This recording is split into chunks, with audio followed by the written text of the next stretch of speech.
Sheriff Skinner and Sheriff Wayburn, it is amazing to have healthy, strong, amazing citizens and law and order in the studio. So welcome to the Bottom Line. Thankful It's good to see you, that you are here.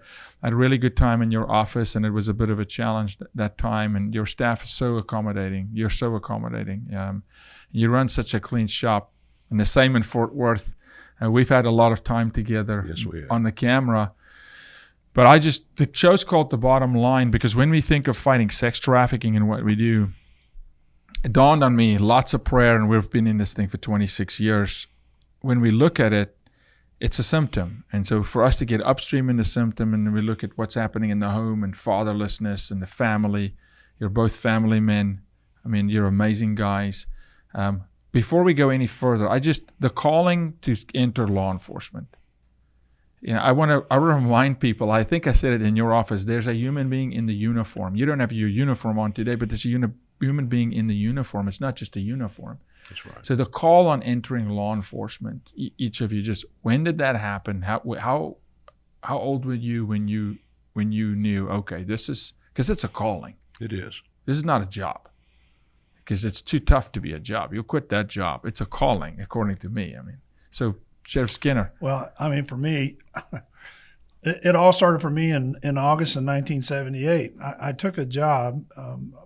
I was going to work in the local police department for a while. I thought it was interesting because my plans were I wanted to go to Texas A&M, and I was going to study to be an oceanographer, believe it or not. Wow. Because I was really into math and science and these types of things. I took a job as a police officer in August of 1978. The third day on the job, my field training officer, a guy named Carl Levin, was murdered, shot in the head by an arson suspect. Day three. Day three. And he was killed on duty, and it just completely changed the trajectory for me in my life. I was so completely outraged, even when I think about it now. It's unbelievable. But I was so outraged, and I just felt like that there had to be people that were brave enough to stand up and pursue evil people. And for me, I swore that my life would be in the service of the law. So it's interesting how it all occurred for me, but the Reader's Digest version is I worked there for a while, and I left to go in the military. Bill and I actually we're both in the same branch, U.S. Air Force, and we worked in the security police services. But I wanted to be a dog handler, and because I knew that if I was a dog handler, nobody would sneak up and shoot me in the back of the head. Yeah. And so from there, I spent 8 years in the military, and I got out, and I went to work for the state of New Mexico as a criminal agent. I worked there for 11 years, and then I went to law school, actually. Came to Texas. I worked as a reserve officer for the Dallas Sheriff's Department, and then I became a prosecutor and worked as a prosecutor, and then, of course, ultimately ran for sheriff in 2017. But, for me, it was profound, and I knew that in my professional career that this is what I would do, to try to protect the innocent. And normally, Sheriff Wayburn, before we go to you, whenever I see something last, or what we say, it sticks and it becomes a lifestyle, it's because there's some deep-rooted personal conviction. And for you, I mean, at that moment, and it's day three, becomes a real personal, deep conviction. As for us, Yaku, why do you fight sex trafficking? Well, my sister was trafficked for 6 years, and it changes you forever. It changes everything, the way you see the world. Like, even in South Africa, having seen a lot of evil, we had home invasions. I was raised by a single mom. I'll never forget one morning, 2:00, my mom's yelling. I'm 13 at the time. My mom's yelling, Yaku, get the gun, get the gun. Well, we didn't have a gun. And that was just my mom's way of signaling to the intruders who were at that point in the kitchen that, hey, we have a gun. But I immediately knew what she was saying. But by God's grace, they didn't penetrate the house further than the kitchen, took the television and everything in front. But this was Africa. We have electric fencing around our houses still today in Africa. There's barbed wire. Our dogs are not pets. They're security. I mean, you can't go to your friend's house when the dog is out in the yard because the thing will eat you. And that's how I was raised. But still, I didn't know an evil that existed where a human being would in a sexual manner do to kids what now we all know today. Yeah. That was a shock to me. Yes. It was a shock to my system, right? And so it's personal. And if you're personal, Sheriff Wayburn, where did it start for you? Well, I was probably 14 or 15 when I knew that I wanted to be in law enforcement, and I got through high school and wandered around a little bit, just a few months, really probably closer to a year. And as Jim said, I joined the Air Force. We had the same commander on two different bases. We were both part of the anti-terrorist teams on our bases. We really had a parallel life. And we're the same age, and we have the same birthday. Yeah, that's we were right. elected on the same day. Are you kidding? No. How does that work? Yeah. It's God, and what a blessing to have both of you as acquaintances and I as friends, and just in the fight for us. I mean, absolutely. To know that you're in the fight is a blessing. But as in the deep faith that I know that we all share, we're right there at Romans 13. There we are, and there were missions is that our sword is girthed up for nothing, and that we were supposed to go out and seek justice and love mercy. Yeah. And we're going and I've been wrapped in that for all my career to a large degree, just feel liking that it was a calling, is that we were in ministry, and that there's a lot of good that we can do, and the good that we do often is getting the evil out of the world. Mm-hmm. And there's unfortunately plenty of it to go around. And as Jim has, we buried a lot of good people in that fight. And and that reaffirms where we need to be going and what we need to be doing. These are elected positions. Mm-hmm. There's a political component to being a sheriff. There's an election. And in an age where I think today people pay attention to, I don't know what they're paying attention to, but not character. We electing sometimes the wrong people. It's great to see, and I'm thinking of Sheriff Lamb as well, and some amazing sheriffs. Let's talk about the sheriff, the American sheriff, just for a second, because there's something there. There's something different in a sheriff. And I'm not demeaning PD. We love all law enforcement. Absolutely, we support law enforcement. But in our fight, it's the sheriffs. I say that unequivocally. For the fight against human trafficking and sex trafficking, and you do so much more as sheriffs, of course. But although you do so much, both of you pick up this mantle and say, well, we're going to fight that evil also. What is that beautiful, it's not a stigma, that beautiful thing just about sheriffs, like there's a sheriff in town. It's like, okay, it's going to be all good, even though there's PD. I mean, there's a pride there, right? I mean, Absolutely. Even in your departments, I've walked into both of your offices, I've spent time in both your departments, you feel it. Absolutely. There's different. When we work with PD, FBI, CIA, even when I work with the FBI, it's not the same. When you walk into a sheriff and the sheriff's department, his office, man, there's something there. There's a weight. Does that make sense? Absolutely. Well, that FBI agent answers to Washington. That municipal police officer answers to a chief, who answers to a city manager, who answers to a mayor.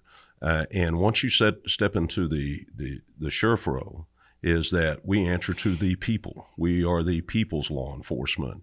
And I think the incredible things around the Texas sheriffs in particular, but all the nation sheriffs, is that's where that's the line in the sand, the final line in the sand, where this is it. Enough's enough. These guys are going to stop it if anybody's going to stop it. We don't have bureaucrats to tell us what to do. I mean, the bottom line is I don't have a group of people that sit on a city council that makes policy, for example, how it'll be in a city, and then pass that down to me as a law enforcement official. As the sheriff, like Bill said, we work directly for the citizens. You elect me into this job because you trust my judgment, you trust my view, you know earnestly and you believe in your heart that every day when I come to work, I'm going to be looking to put bad guys in jail and to make our community safer places to raise our families without a bunch of confusion or static in between. Yeah. And for me, I think that's what makes the difference. And it shows, Sheriff Skinner, it shows, because a fight so evil is trafficking. And again, thank you for law enforcement, but so often it's very difficult for someone in a regular PD, an officer, to really pivot or really even attack this thing. So many of them tell me, I want to, but we can't move the funding, the departments, the red tape. So what I'm hearing from you is there's a pride there to go, it is like the last stand. It is a line in the sand, and the sheriff will. If no one else will, the sheriff will. And when I say the sheriff, I want to pay huge respect to your teams. You've got how large your team is. You're from the second to first fastest growing city in the United States at one point, right. Frisco, Texas. You're from a city that has incredible pride. Yes. I mean, it's Texas. You tell someone in Fort Worth it's Dallas, that's fighting words. That's right. It's Texas. That's right. We still march bulls down the street. That's exactly right. In Fort Worth. So how large is your department? We're right at 1,800 people now. That's a massive company. Yes, it is. Sheriff Skinner? 560. Yeah. And it's just unbelievable when you think about that infrastructure, the foundation that we're building, because we're growing so fast in Collin County for that law enforcement, public safety apparatus that, we have to build for the future. So we're really going to be adding a lot of people. Yeah. We have a massive jail expansion that's just started. We expect to be finished in 5 years. These are busy times. Yeah, and also your jail, you can eat off the floors in that jail. That thing is jail, like you can look over at the floor and see your full reflection in my jail anywhere you go. Yeah. It is spotless. But I was going to say that, the other component with sheriffs is the relationship that sheriffs have with one another. In this country, a sheriff can pick the phone up and call another sheriff anywhere in the nation, and you will immediately get your situation addressed. You will immediately have an ally. You will immediately have someone who'll saddle up, throw up in the saddle, and go with you and whatever criminal case you're working on. And I think you're hitting a point that, again, I harp on the fight we fight, which is transient. That the predators don't stay still. They don't play by county lines. That's right. And actually, they abuse that system. I mean, one of our most recent cases was a Dallas case, and she's found in Las Vegas. And so Dallas PD, it's out of sight, out of mind. But I see sheriffs and sheriff departments, and whether it's the New Mexico border or the Texas border, it's almost like it's a crate. I see that in the Navy SEALs too. It's like, when did you serve? It doesn't matter. I'm from your, I'm from your tribe, and so it's almost like it's tribal. Am I right? You're within right. Sheriffs, I think so. I feel it though. I mean, and that's amazing. Certain challenges you're facing because your city is expanding so fast, and that means a lot of new people moving in. Texas is we just drinking from California. I mean, people are moving in. My experience in fighting trafficking is when people move, things happen. When there's a transient people, whether it's the Super Bowl, why is the Super Bowl? Because people move. Same reason people say, go to Las Vegas, and what happens in Vegas stays in Vegas, because inhibitions are out the window and things. Well, now all of a sudden in trafficking, it's moving. So some of the key challenges that you're facing, we talked about people driving 4.5 hours to come abuse a child in your city from another state. Can you highlight in some of these things? Sure, and you are exactly right. What we're seeing is that people who are moving in to the North Texas region that are coming from other places, some of them represent a special kind of threat, some that we haven't seen before. Last week, for example, we arrested 3 different people in 3 consecutive days regarding undercover operations that we did, our deputies posing as a 14-year-old girl. 3 different circumstances. Of course, what's important to understand here is that as a parent, you have to know that when that child leaves for school today, that before the end of the day, that child could be victimized. In one case we had last week, our officers posing as a 14-year-old in school, 57 minutes after the original contact, this person showed up at a park ready to meet what he thought was a 14-year-old girl. For a sexual engagement. This is what it is. That he was going to sexually assault. The very next day, we had another case. The conversation started at 8 o'clock in the morning. It ended at 7 p.m. when he showed up for a meet. But during the course of the day, all of those things that he did in order to lower the child's inhibitions, to send pornography, to do all of those things desensitize that these predators do in order to desensitize someone. And in this case, all we did was put an ad up that a 14-year-old was looking for work as a babysitter so she could attend summer camp. I think that's so critical. We're not even talking, Sheriff Wayburn, here about a 14-year-old that necessarily put up nude pictures of herself. No. Right. Because I think that's what people think too. It's like, oh no. No. I want to work as a babysitter. The predator, if you would weigh in on this a little bit, your experience, the predator has a profile. The predator has experience. The predator knows what he or she, but mainly men, right, knows what he's looking for, is looking for that soft target. So I always tell parents, if we don't raise your child's risk profile in the eyes of a predator, if we could only do that by raising children so that when the child has an engagement with the predator looks at that particular child as that's too risky. That's right. To go after that child, I may be exposed, or the child may blow my cover or find my questions weird. So they're looking for a soft target. That's right. Right?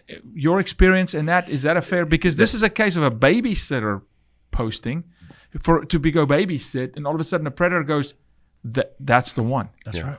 Now, technology is kind of out of my lane, but through games, some gaming systems, through other things that the predator is reaching out to, and they start probing. They're well trained. They're probing. They're trying to figure out where that weak link is and what that target is. And as soon as they hit it, they're going to continue it and they're going to march on. And it's just like the drug issues and everything else, is that this is where we need parents involved. We need you to invade that space. Yes. We need you to get into that space. Those kids don't need privacy. You need to know who they're talking to, and because quite frankly, they don't. Yeah. But that predator's out there and he's probing, and as you well know, the even in society today where we've had, what's been remarkable to me is I've seen the predator become younger. And now we're talking about 20 and 21-year-old predators because they've been steeped off in pornography for the last 10 years. Yeah. And now they're getting there where they're trained. That progression, that natural progression, like I always say with drugs, no one starts with a heroin needle in their arm. It's an opioid. They steal something out of a parent's medicine cabinet or whatever, and then they progress. It's just sexual immorality and sexual abuse. It's a very rapid progression. I'll tell you something too, Bill, and I know you're seeing it as well. We're really shocked at the young age, not only the young age, but how violent some of these encounters are and how they're increasing in violence. You know, when you arrest one of them and you sit down and you talk to them and you really get in their head and understand, you know, what they've been up to and how they got to this point. Friday, we had another case that we did Undercover Friday. We made an arrest of a 22-year-old man who had been involved for 2 weeks in a conversation with what he thought was a 15-year-old female. And during the course of these 2 weeks, we noticed that, I mean, some of the things that he was saying, I mean, he went through all the typical trying to desensitize his victim and all of this, but the things that he was saying and expressing, and then ultimately he offered, you know, money that once the undercover 15-year-old, right, agreed to meet him, he wanted to offer money for her to bring her friend. To bring a friend. Yeah. That's right. Using, and this is in our film 8 Days, we show that, how they're using children to recruit children. That's right. Mm-hmm. And the recruit, you know, we always talk about the bottom girl, the pimp in the older days, and the bottom girl and the protection, but now they're using children to recruit children. So, Jocko, in this case, this could happen at school. It's happening right now as we speak somewhere in Dallas. That's a fact. Yeah. He got so bizarre that we made the decision that we wouldn't wait for him to come see us. We identified his location. We got a warrant and went and arrested him at his residence. And when we interviewed him, he revealed his plan. And part of that plan was he intended to show up, all right. He was going to take these 2 girls to the country, and he was bringing also a 5-gallon can of gasoline. A 5-gallon can of gasoline. We said, what in the world would you bring a 5-gallon can of gasoline for? He said, well, in case I needed it. Yeah. Mm-hmm. You don't have to have. It doesn't stretch the imagination. And this is exactly. And this is what I want parents to hear when they watch this. May ice run through their veins for a minute. We're just at that hour. That's right. Sheriff Wayburn, we can't pull punches anymore. We have to go for the jugular and say, listen, parents, I love when you say they don't have that kind of freedom of closing your door as a 15-year-old and be on your devices, and mom, you can't come in my room and you can't see what I watch. Forget about that. That's right. Parents need to hear, not just from me a lot, but from law enforcement, from that. I say, be a helicopter parent. Dad, if your son plays the game, you better play. You better know. I wouldn't even let sons play these live games with live chat rooms, because these predators come in and they're picking them off. It's like the animal kingdom. I'm from Africa. The lion waits for that zebra that falls a little behind. It's a little slow. There you go. That gets separated from the pack. They'll stir him up. They make him make left, right turns, and then find for the one to get separated from the pack. It's predatory behavior. It's what we call it. And they operate that way. Absolutely a great analogy and description of what we see happen in these cases. I agree. That's how they do it. That's how they do it. And they watch, they're patient, and they're launching. And you're right. You got to be that helicopter parent. And you got to, again, I use the word, invade those spaces. You got to bring your kids into the pack. That's right. You got to stay tight. You can't let them become outliers. And then parents say, well, Yaku, we're two parents. We're home. We work. We're affluent in Highland Park, Texas. And I say, the predator doesn't care about that. If your child on social media signals that, hey, I've separated from the pack. I'm a little lonely. I'm depressed. My dad missed my 4th soccer game. That's it. That's right. Something as little as that. Oh, dad missed my 4th soccer game. He goes, okay, now the predator knows how to talk to her. He'll come be a father figure. Sure. He'll come speak love and flower language into her life. And at times, what I've seen is some of the survivors that we work with, sometimes these predators will earn their hearts. So these girls at times will go, it's love. It's real. I mean, it's so dangerous. So if parents don't fortify, like right now, not wait until something happens in their community. It's too late. That's triage. That's it. I have a lot of kids. We talk about that stuff openly and honestly around the kitchen table about what life is about. We don't want to scare our children. We want to tell them this is it and this is how we fortify. And one of those things is that at the end of the evening, our children aren't going to bed with their phones or their electronics. We're going to take all that stuff up and we're going to look at it and see where they've been to make sure, because we're invading those spaces. And I want to encourage every parent to do that and get involved at that level and see where they're at. Pay attention to their habits and where they're going and what they're doing. When they're at home alone, what's going on? What do they have access to? Yes. And where it's going. The friendship circle. And absolutely. Who has their ear, the voices of influence. I mean, it's just because there's so much information. And we talk about it, it's the most informed Generation Z and millennials. That's also the problem. Mm-hmm. Because this device, I mean, we've gone up against Congress. Porn is free. Sure. Talk to me about Pornhub. It's free. It's accessible to an 8-year-old. We look at 1 in 5 women today are going to go through sexual abuse. I mean, it's a massive issue. And I say to people all the time, when we went through the cancel culture movement and the defund the police nonsense, and I say, hey, you guys want us to protect children from sex trafficking. It is impossible without law enforcement.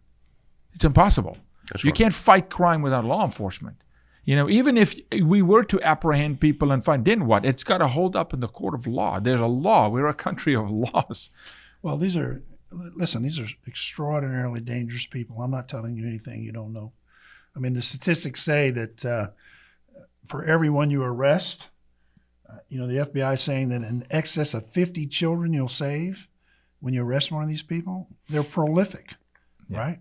Yeah. And what the other lesson that parents need to learn is, when something is awry, when something's wrong, when you get that natural instinct, when the hair raises up on your neck and something's not right, call us. It's not right. Come see us. Something is wrong, and we'll help you. We have the technical expertise, to assist you and to look into these matters. I mean, so often, we have these cases where children are assaulted and sexually abused in terrible cases. And the common thread that runs between all of it is the threats that they make, that they'll hurt their siblings, or kill That was their the case with parents. my sister. Right. When my sister was trafficked, they immediately said, your mom teaches at this school.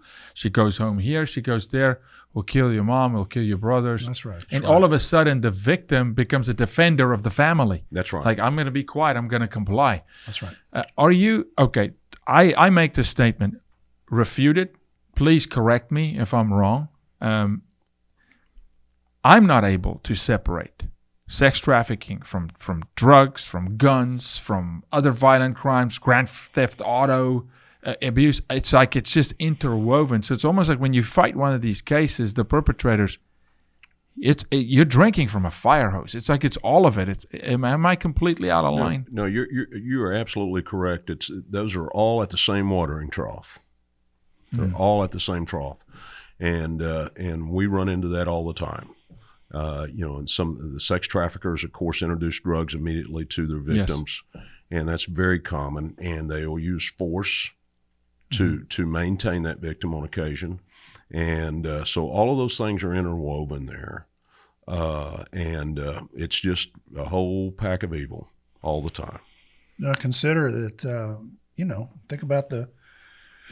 Think about these organized transnational gangs, that operate in this country and come across the southern border, right? I mean, the Mexican drug cartels capture women from Central and South America.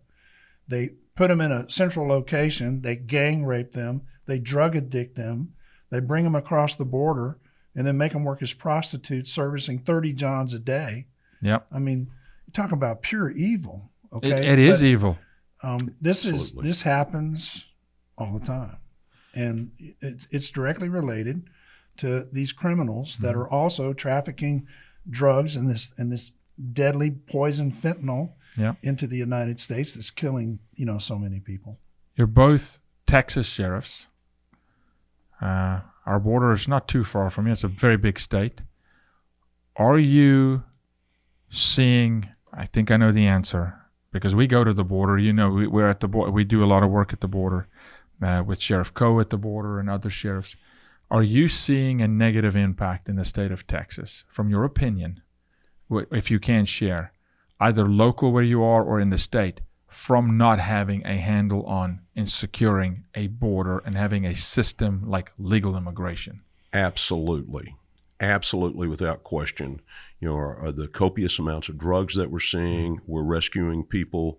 Currently in our county jail, we have out of the illegal aliens that are detained, which this administration has changed the rules on significantly, but on average they represent 23 different countries just that we have in Tarrant County. So there's an impact that those people are up to something, that we have cartel people in jail, we have MS-13 people in our jail that have all been evildoers of some sort.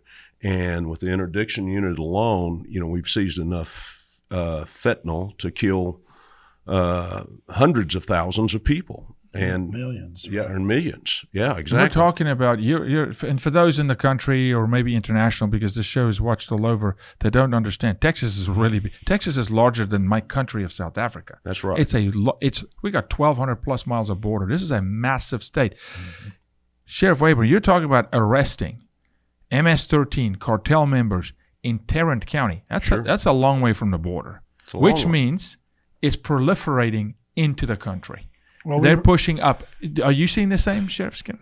Listen, Bill and I worked together on the North Texas Sheriff's Criminal Interdiction Unit. We've arrested over 220 organized drug traffickers, right? And these people are responsible for, this tsunami of death that's coming into the United States, right? There's been, I made the analogy earlier today. Every day, imagine if you had the pilot and his crew and all the passengers on a Boeing 757 and it crashed and killed everyone on board.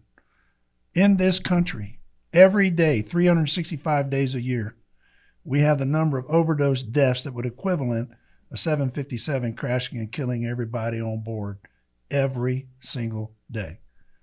And those drugs they come from across the border. You're absolutely right. And our tracking tells us, fed by China, the fentanyl pills are formulated in Chinese labs. They've invested into Mexico with the cartels. They work with the cartels.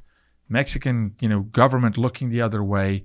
I mean, this is a. We just had massive arrests in Oklahoma, with Mexican cartel members, but Chinese in the cannabis industry, trafficking girls in the cannabis industry, right.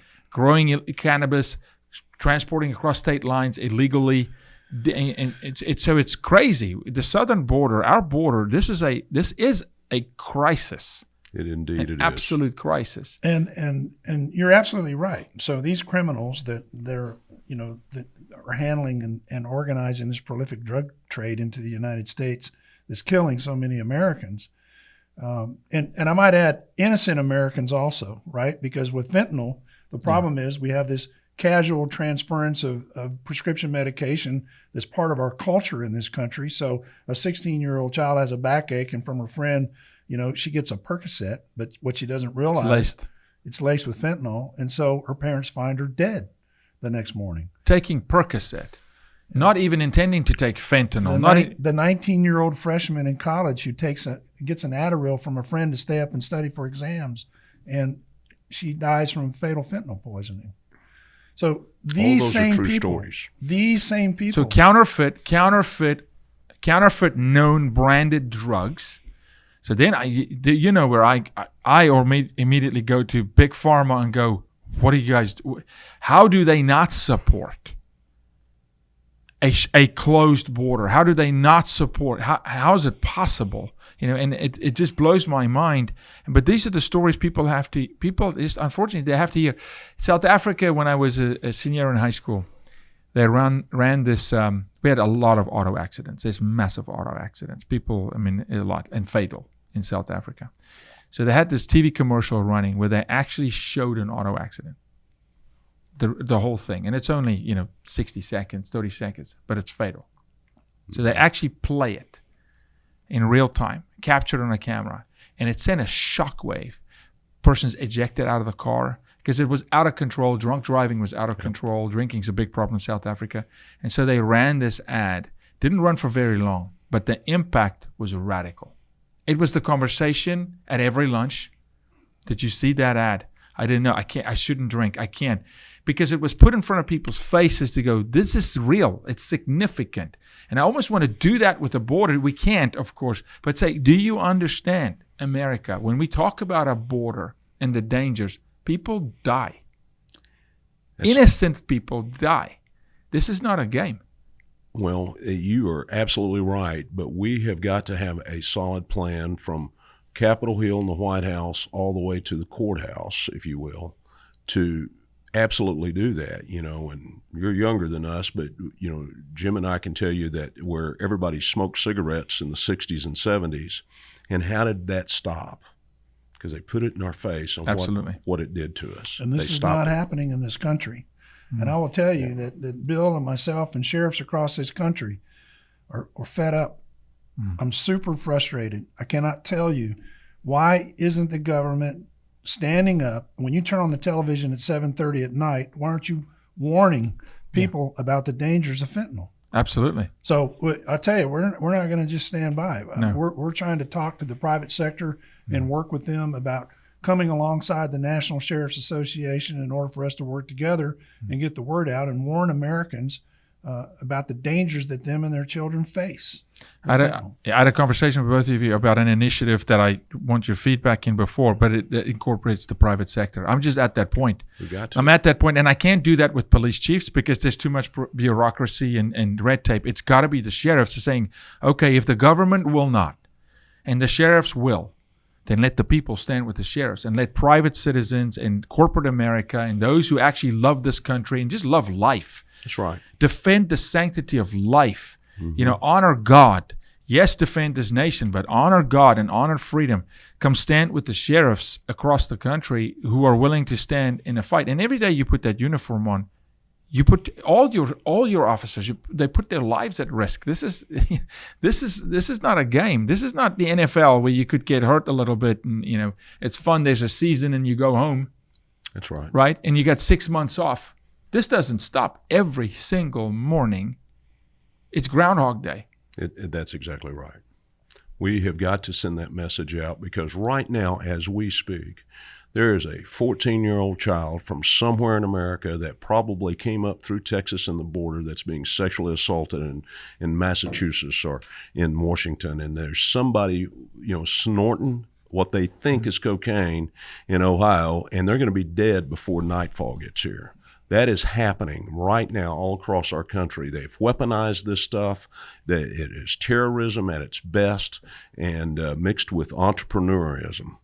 And these guys, I'm gonna tell you something. They're lacing fentanyl in just the heroin, cocaine, methamphetamines. All these drugs now contain fentanyl in them. And there's no messaging. There's no messaging. So here's a guy that goes out, with his buddies. He has since he got out of college, and he goes drinking, once every 3 or 4 months. And these guys do a line of coke, and out of that, somebody's dead. Dies. They OD. Yeah. Gone. Leave a wife and their kids and everything else. This guy's a recreational drug user. Yeah. And all of a sudden he's dead. I could talk for hours, but I want to respect your time. I mean, we didn't even scratch the surface of what you do. Huge honor to you, Sheriff Skinner, your department, your team, Sheriff Wayburn. You guys, you treat us with incredible respect and favor. We can't thank you enough. Collin County Sheriff's Department, I want people to support it. I want them to dive in there. You're doing incredible work.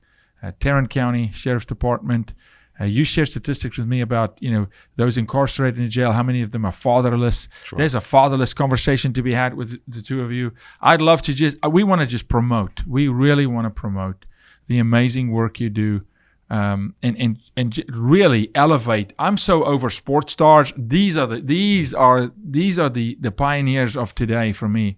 These are the individuals who we want our sons and daughters to say, pay attention. Look at what your sheriff's doing. Look at what they're doing. They're fighting for the community. So any way we can support you and having some initiatives to bring the communities around you to support. And then prayer. Just speak blessing over you both and your men and women in the departments. And in the process, just keep you elected. Keep you in there. There's an element to that, and keep you in there because they're coming for all things that's God and value and that's right, and sanctity of life and the love of this country or border. I mean, there's evil that's coming for that too. Yes, so, make no mistake. That's right. That is. I want to tell you, I appreciate you carrying the message. It's important that people like yourself, are talking to our citizens to get the word out. It's very difficult for us because our resources are limited. And also from the morning when you wake up, you got massive staffs, and it's just, there's very, very well-run companies that make billions that don't have the amount of staff you have. I want people to just understand for a second that there's so much weight, not that you're burdened by it, but there's weight to this, and we have to support our sheriffs. Unilaterally, we got to support our sheriffs. Because for me, that's where I tip my hat that I don't have on and say, go with the sheriffs. Love law enforcement, love the police.